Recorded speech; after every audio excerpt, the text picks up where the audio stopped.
All right, technology in trouble, or is it? And RE/MAX going public, so housing still it?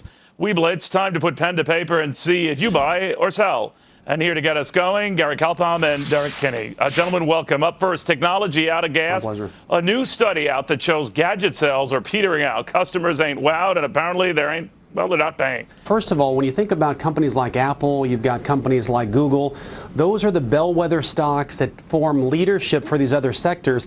When you think about Samsung, Apple possibly unveiling new products this week, it's not, Neil, about the features and benefits. They need to connect those products with the people that use them on their daily tasks today. If they do that well, we may see a jump in the market. I understand, but if Samsung is jumping Apple on the same game and moving ahead with maybe a watch device of its own before Apple gets the chance, or presumably a fancier smartphone before Apple gets the chance, then doesn't that say something about at least our technology stocks? I think it does. One thing Samsung has an advantage on is they've got the lead on these product launches. Apple's going to have to respond very well. But if Samsung and Apple, other companies, can connect with people, the field is so cloudy right now, people don't know whether they want a phone or what type of product they need. They want to know how to improve their lives right now. Companies that can do that are likely to see higher sales and likely higher stock prices in the short term. So, Derrick, on Apple, would you buy or sell at these levels around 500?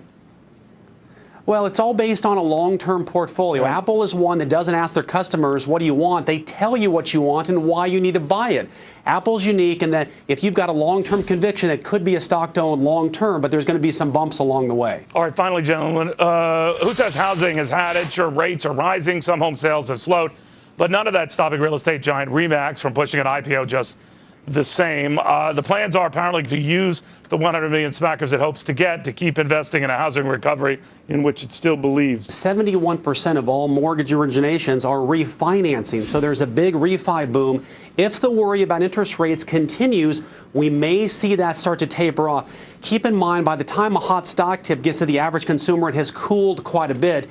Make sure that in your portfolio there's a reason, a compelling why to own home buyer stocks, even REIT-type stocks. We think housing has some way to go, but make sure you realize it's a long-term proposition. All right, gentlemen, I want to thank you both.